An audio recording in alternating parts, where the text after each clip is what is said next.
Welcome back, everybody. It's another episode of the Cadre Concept. I'm your co-host, Chris Angel, here with your host, Shane McGraw. Shane McGraw, hello. Hey, first of all, on the day of this recording, Shane, let me say congratulations. Happy anniversary. Today is your wedding anniversary. Woohoo! 15 freaking years, baby. Come on. That's amazing. That It's number like the feels Super Bowl good. of weddings. I mean, every 5-year increment you make is like a Herculean event that you need to celebrate, like truly. I know, right? You're about ready to have your 20 next year. It's coming up. It's 19 this August. So, Yeah, man, you putting the hours in. We got 10,000. We got at least 10,000 hours in. We're outliers. So I was thinking today, Chris, I don't know how you're feeling, but rather than being like, hey, here's my goal, I just want to talk with my buddy Chris and talk about, what it is to be in a committed relationship, and kind of, because I think the Cadre concept and relationships are very much in the same fiber, because the whole idea is to be in a committed relationship where you're putting yourself second, if you will, from time to time, and putting someone else on a high enough playing field where you're willing to put yourself second to them. Yeah. Have that dynamic that's in relationship it kind of applies to a friendship and a working relationship. And it's kind of the core, the heart of the Cadre concept. So I think they're kind of related. What's more Cadre concept than marriage? That is like, preach. That's like the heart of Cadre concept. Yeah. It's the original Cadre concept. Yeah. Yeah, man. So one of the things that I do in my marriage, I don't know if you do this, but I love wisdom. So what I'll do is I think a man who seeks after wisdom will always have something to learn. And I just think that there's something to be said when you're in a learning state of mind. Yeah. If you're stopped learning because you don't have a learner's mind, there's a difference. Like I was trying to tell my son this morning, like him and his sister had a little tiff, and the tiff was super stupid. She's on crutches. He has his backpack on. There's not enough room for her to get by. So she decides to use a bad tone. He decides to respond to the bad tone by being more in the way. Yeah. Before you know it, she hits him on the leg with her crutch. Not like as a ruthless villain, but definitely someone who's not, like get out of my way. Be defensive, a little sister, Yeah. And then before you know it, they're fighting. So dad gets involved, and I'm trying to explain to him that like the greatest gift you have in your life is the people you do life with. And so like right now, I'm not mad at you for guys fighting. That's part of life, but our family should be something that we put work into protecting, and using our words and our tone and our relationship with each other should be our crown jewel. So if you can't do it here, you can't do it out there. How are you going to get through a conflict in your school if you can't get through a conflict with your sister who you love with all your heart? Yeah. There's something to it. So I've been thinking about this idea, and I thought we'd just talk about it. Yeah. Yeah. I like it. Well, shout out to, those of you listening to this that have been married for a long time, the work it takes. It takes work. Man. What have you, speaking of wisdom, what have you found? What wisdom have you found in 15 years of, partnership? One of the things that I do is I've become the power of question. So if you're taking notes, I think if people who listen to this podcast, if you're not putting paper to pen and saying, how can I apply this to my life? You're not listening to it for the right reasons. This isn't a social hour. This is a come, get your tank filled up, get equipped, and go put it to work, and, make yourself better, and make people around, bless people around you with the tools you have in your tool bag because of this. Yep. So if you're just listening passively, stop. Get a pen, get a piece of paper, write it down, earmark this. Like I would suggest you don't listen to this while on the road. I would suggest you listen to this while you're in a state of learning, because I think you can get something out of it. But neither here nor there. One of the things that I have found to be very, very important in growth is asking wisdom of those who've gone before you. And you guys hear me talk about the 7 F's.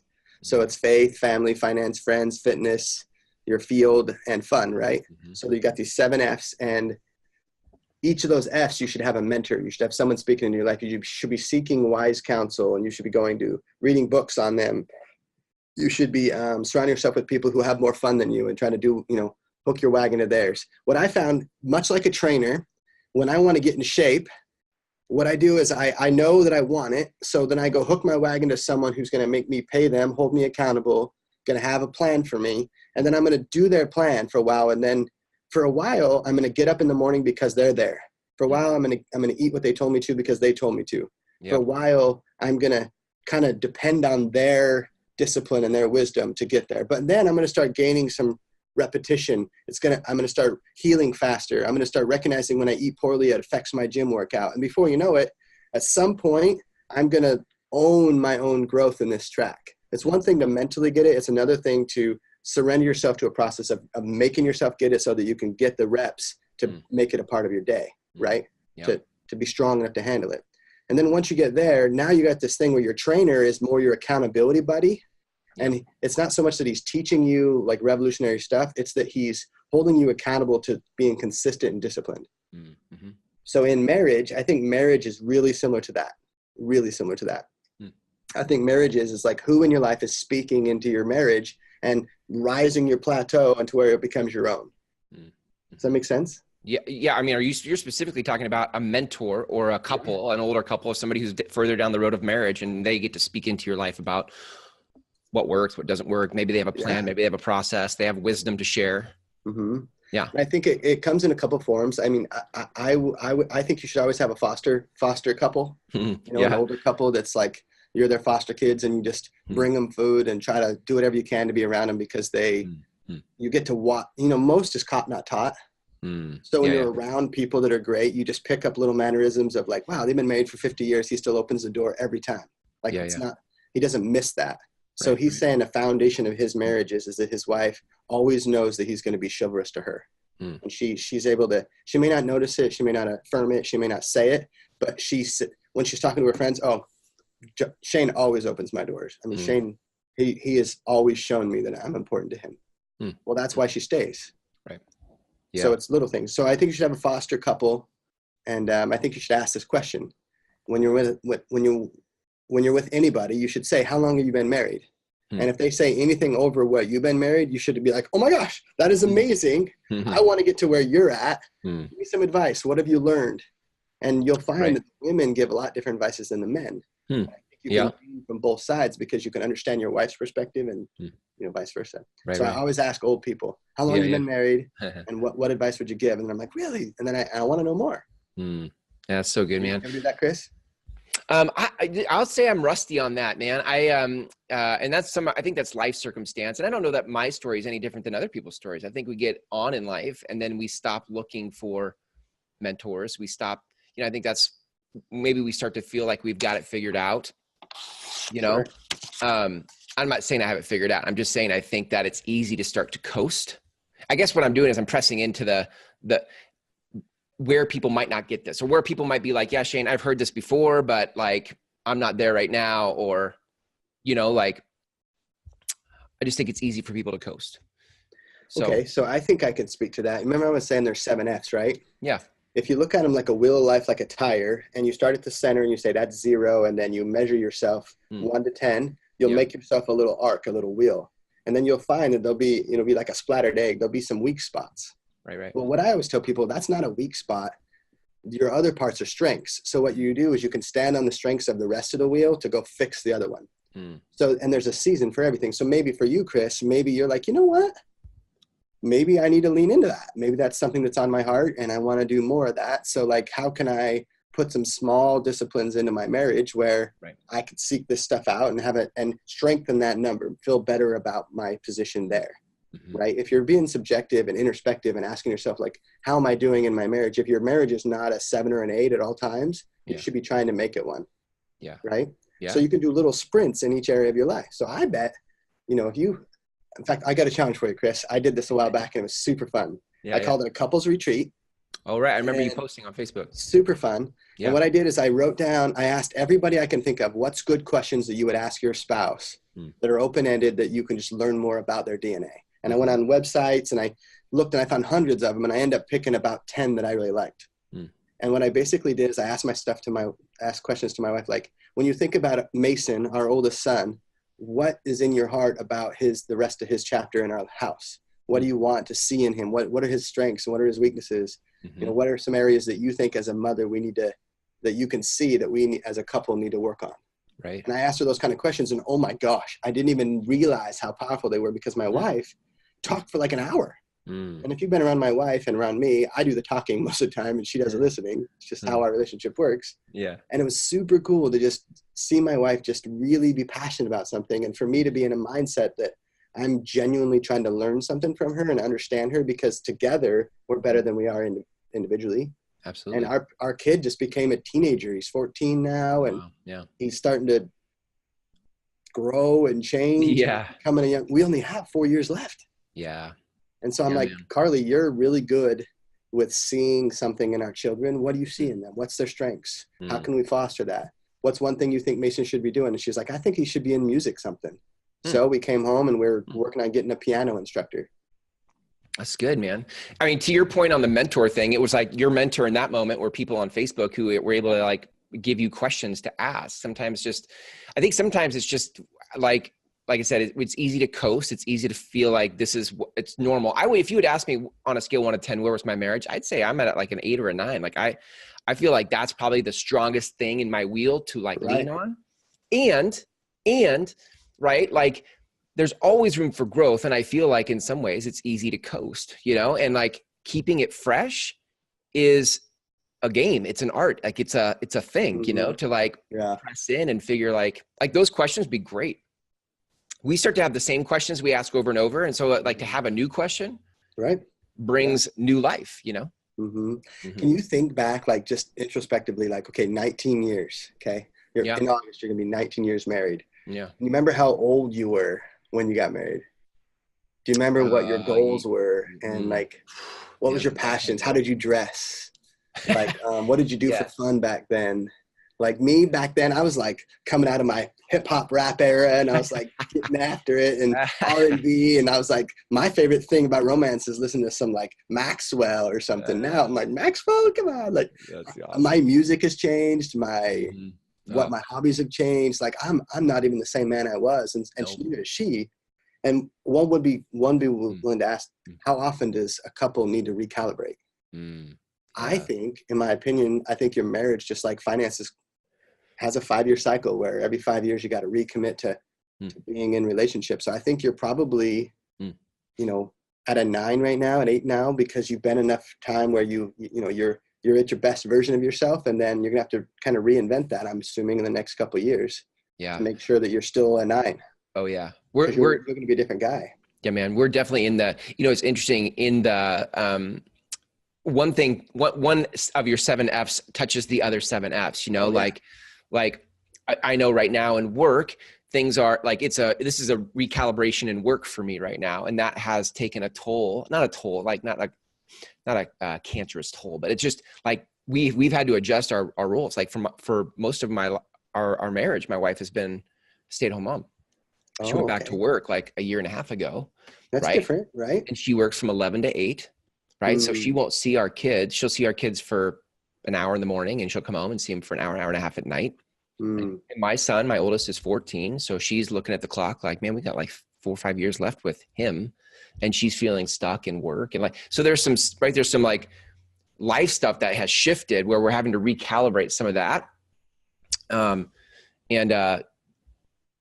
It's just interesting, right? It's just interesting. There's a lot of like just holding space for us to be okay, not making judgments one way or the other, and just like having conversation, which I think is helping us, move through that. But yeah, you're right. Calibration's all over the place. And it's interesting. The calibration is kind of different. So I have a couple tools that I think people could use that I would like to suggest. Yeah. For marriages. I don't know. To know me is to know that my greatest thing on the planet is my bride. When I was young, I was real broken and real stupid, and I had done a lot of really dumb things, especially when it came to the women aspect of life. And I had hurt women and, through my pain, allowed myself to not respect the fact that they were people. I allowed my pain to make me make bad decisions. And I knew that was wrong. And it took me a time where I had to realize that I was trying to fill a hole with this nonsense, and I needed to go address that in myself. And then I did. And coming out of that season, I had about a year and a half when I was in the Middle East, kind of really reinventing myself. And back then the Middle East meant nothing. Like there was no computers, no TV, no internet, I made 15 car payments and they never made it home. Like there was no technology advancements. Now your social media, you never disconnected from your family, but then like I literally didn't talk to anybody. And if I did, I had to call a base, and the base would dispatch me to a phone. And, it was like hit or miss, and you can only do it. You had to, there was no cell phones back then. So you had to literally like plan when you were going to call, and then everybody had to be ready for you. It was really tough. Yeah. Yeah. So I had a lot of time to be by myself and learn and face myself. And through that, I prayed nonstop that God would bless me with a relationship that would help me build a family, a real one.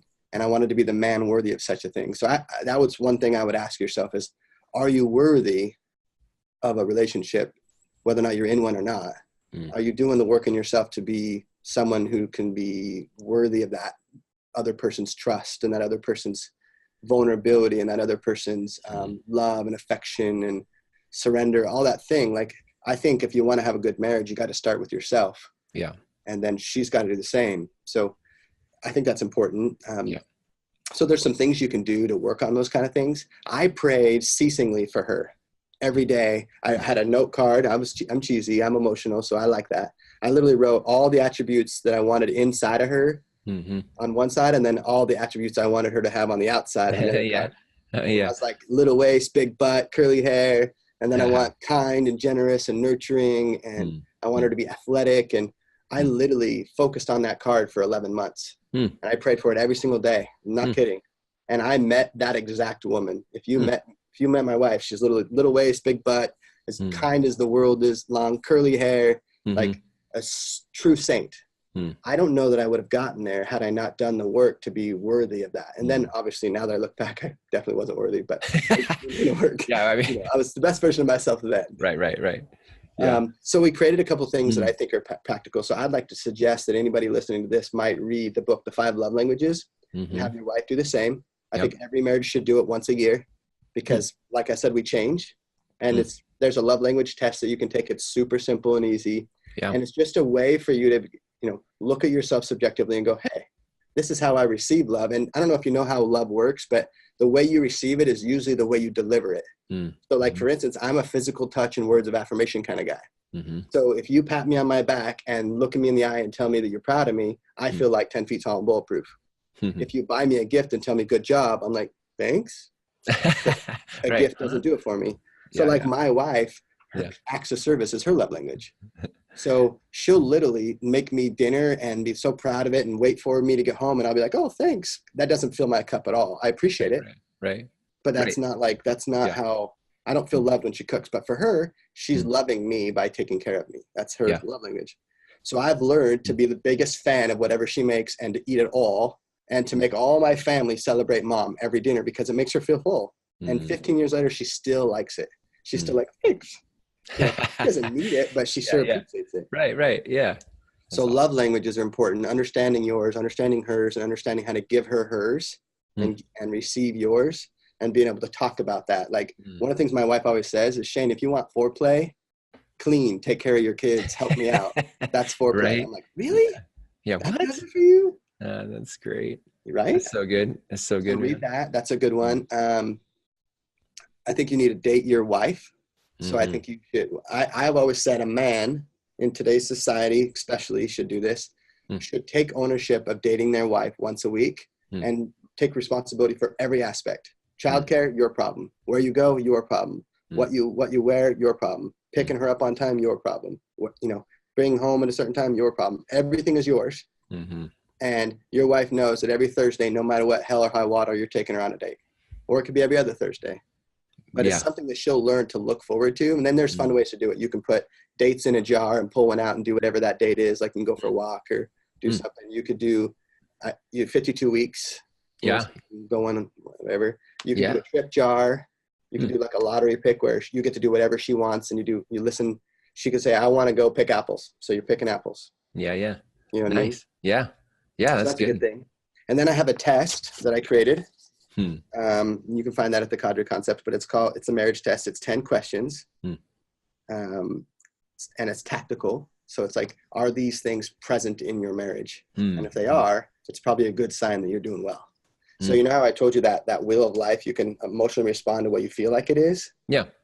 Well, how you feel and what's actually happening may be different. Yeah. So you can ask yourself these questions. And of course, I'm not a doctor or anything, but I think these questions kind of check some important boxes.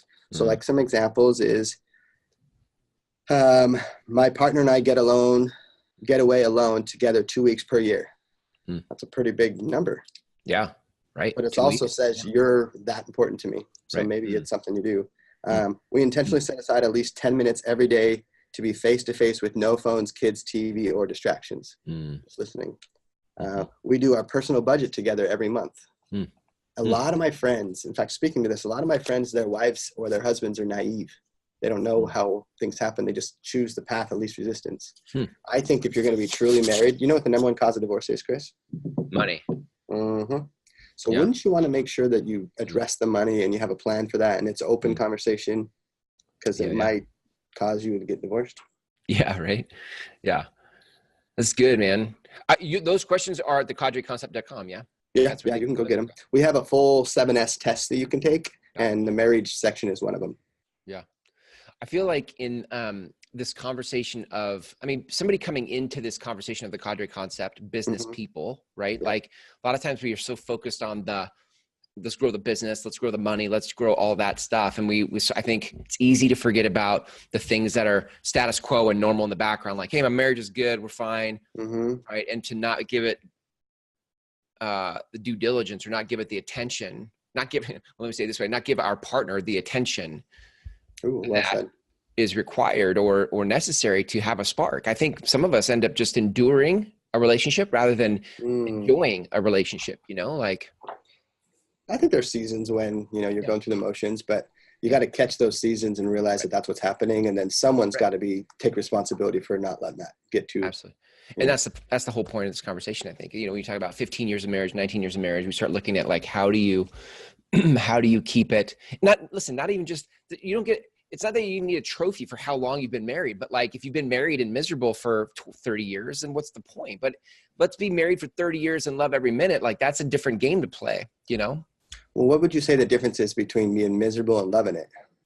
If you had to pick one thing in your 19-year marriage, what's the identifying thing that you think chooses that path? I would just say how I show up. Like so if I show up, does that mean the generosity, like how your heart is when you show up? Yeah. Like if I show up like preoccupied with work, not interested in who she is, what's going on with her, because I'm trying to figure out what to do and to grow my business, or not paying attention to my kids, or flip side of that, I show up and I'm like, I'm interested. Like work is busy and all that stuff's great, but like I'm here in front of you, and how I show up in front of you right now is like, you get, whether it's opening a door or a conversation or questions, you get that you're what's most important to me. So I would say what you said, but just in a different tone. I would say it's the mindset of which you approach it. If it's what can I get at? I always say, in order to have a Cadre Concept happen, in order to have two people committed, and me and you've had some of these conversations where we're working on our relationship, right? Yeah. Because that's what it looks like. You got to go through stuff, and you got to be willing to talk it out. Yeah. And you have to be willing to lose a relationship in order to gain one. You have to be vulnerable. Yeah. And one of the things I always say is, in a relationship, you have to come to get something, and you have to come to give something. So if you show up to the party without no food and you're going to eat everybody else's food, sure, you can be at the party, but are you really participating in the party? Like, you didn't bless anybody with what you had to bring. You just came to take. And I think that's how our marriage can be. Like, are you just there for what you can get out of it, or are you there for what you can give to it? In order to give, you got to be vulnerable. You got to, put them first. You got to, eat what you don't eat in a place you don't want to eat. You got to travel a track that you don't want to travel. You got to, do a thing you may not love doing. Like, you get to do these things because it's your way of giving to that relationship. It's a get to philosophy associated with giving and receiving. Yep. And I bet you can probably circle times in your marriage, Chris, just like any one of us could, where there was times when you have a mindset of what's in it for me instead of what's in it for we. Oh yeah, sure. And you were trying to get from it, but not give to it. Yeah, totally. I could probably do that weekly. I could probably go back through, if I was really self-aware and I went back through stuff and just the way the patterns that exist in our relation, I could probably find that right now, Absolutely. Okay, so let's close this and put this back into a perspective as it relates to the Cadre Concept, and why I would take an hour to talk in a business forum, basically, to talk about marriage. Yep. Our identity is not what we do, it's who we are. And I would go further to say it's not who we are, but who we get to do life with. Chris and you and I have an opportunity, and the only thing stopping us is, are we willing to give some and get some? Because if it's only about what I can get, then at some point I'm going to stop being, if say you're all about what you can get, at some point, I'm going to be like, this doesn't feel right to me because it's not equally yoked. He wants more than he's willing to give. I don't feel like this relationship is heading in the right direction. Right. So at that point, I have an opportunity, because you are selfish and I am selfish. We think of ourselves first. I have an opportunity to either quit you because I know better, or I can open up the door and walk through it with you, and we can become better for it. And that's where marriage starts to make sense. Is, you know, the greatest test of your cadre is, can you be in a relationship with someone and put them first? It's super hard, right?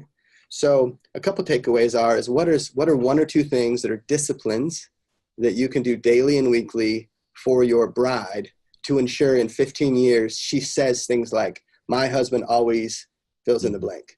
I love my husband because he's never defaulted in this area. You know, I can count on I trust my husband because he always does this. That date night, half of that date night isn't the date night. It's the fact that every week you make her the priority and she learns to count on your consistency. Women respond best to a disciplined man. When you're undisciplined, it's unattractive, period. Regardless if it's your health, your anger, you know, your money management, whatever your lack of discipline is, that's what you're least attractive to her in. So if you want to be great, you got to start putting disciplines into these 7 F's, little bits at a time, things that I'm going to do this. So have you ever heard in a business, don't ever start something you're not willing to do for a year? Yeah, I mean, not exactly something that, temporarily. Right. You got to do it, and then you got to do it consistently, because proof is in the pudding. You got to see it through. So if you tell someone, I'm going to call you every Tuesday on your transaction, and I'm going to give you an update and tell you how you're doing, at noon, you set the precedence that at noon you will do it. So if it's a noon 05, you've not managed my expectations, right? And we all do this to each other. It's poor delivery. But if you're looking for a takeaway, what are 2 or 3 disciplines inside of your day that you can re-engineer your life to where your life isn't about what you do, it's about who you do it with, and your wife is why she's your prize. So instead of saying, man, I'm going to carve out 10 minutes for her, it's I'm going to carve out 10 minutes for work. Like it's a mindset switch where you make her the top priority. Does that make sense? Yeah, totally. It's good. I think in all my years of marriage, only the 15 that I've been doing it, I think the number one thing that I've learned about being married is, it sounds cheesy because you hear a lot of things like have a short-term memory, pick your battles, you know, that kind of thing. I would say for me, it's learning to genuinely be interested in and taking my mind and choosing to be madly in love with that other person no matter what. So it's like, you know, and maybe this will come out wrong, but I am a booty man. So I love the fact that my wife has a big butt. That's my thing. I've always, you know, little waist, big round thing in your face. That's my thing. I love that about her. Now, I gotta be careful when I say this. Are there better butts out there, if you will? Probably. But they're not. She's my prize. So my attraction to her gets to be whatever I choose it to be. So there's no better butts to me in the world than hers, because she's my prize. And the other things on the men that are out there, they don't have as much gravity to me, because I've chosen to be so committed to being in love with this one person that I don't have the energy or time to waste it somewhere else, because I'm so focused on being madly in love with this girl. And I learned that girl changes, and she has her moods, and she has seasons where she's different, and these seasons when she's passive and standoffish, and we have different coping mechanisms for our frustrations and how we feel. I learned to be in love with those things too, because I understand them better when I'm trying to. You know, if she's frustrated, instead of going, tell me, let's fight about it, I can go, man, I love her enough to find out why she's frustrated and give her time to process it. I don't know. Yeah, you do know, man. You got it. That's so good. I love that. I love it. I feel like, you know, if we're in wrapping up, I feel like you're right. Like we talk about the Cadre concept. This is marriage is the original Cadre concept. You know? And I feel like how you do anything is how you do everything. How you show up in your marriage, it can often be how you show up in life. You know, and I think if you guys listen to this, go back and listen through, like Shane said, with like pen and paper, like there's so many gems you dropped in this episode. It's amazing. And all of that on top of that, it's your anniversary. Like, dude, that's incredible. I love it. Congratulations. She just texted me. She's like, where are you feeding me today, young man? I'm like, I don't know. I got some ideas. So if you're listening to this podcast and you're married, Yeah. or you want to be married. If you're not married, start acting like you are now. Start becoming the man worthy of being married. You know, stop thinking about what woman am I going to get and start thinking about what man am I going to give. You know, what package am I going to offer? I promise you it'll serve you better. And that applies to business. Instead of thinking, how do I get business partners? Think, how do I be the best business partner? You know, how do I get a good friend? No, it's how do I be the best friend I can be? If you change your arrows to where you're trying to have authentic relationships and you're trying to build a cadre, and cadres are about distance and time. It's not a sprint. It's all about realizing that the strength of success is about having a relationship that will be prosperous for both parties for a long period of time. So how do you do that? You have to be willing to be vulnerable to that relationship and overserve and not get it back for a season because you recognize that it's worth it. Yeah. So in your marriage, in your cadre, in your friendships with your buddy Chris, you have to commit to having a short-term memory and loving the process of loving people. Yeah. I have a conviction this year, and my conviction is this: to never be offended by anything. And if you know me, I'm offended by a lot. So this is hard for me. But my concept is if I don't expect the world to be about me, then I don't have to be so offended that it's not. Does that make sense? Wow. Yeah. Yeah. So in your marriage, if my marriage is always about her, it's really hard for her to make it all about her because it doesn't feel comfortable when you're receiving and not giving. Right? Right. Yeah. So for you guys that are trying to be married, do me a favor, recommit to that thing. It's the best thing you'll ever have. When you're old, all your crap won't matter, but the person sitting next to you will. Yeah, absolutely. Absolutely. Good stuff, Shane. Well, again, you guys can get the list of questions at the cadreconcept.com for marriage, but there's it's like questions for all 7 F's, right? Yep. Yeah. Okay. Yep. Go to cadreconcept.com. Okay. Talk to you soon, man. Thanks, Shane. Good stuff today, man. Happy anniversary. Thank you. See ya.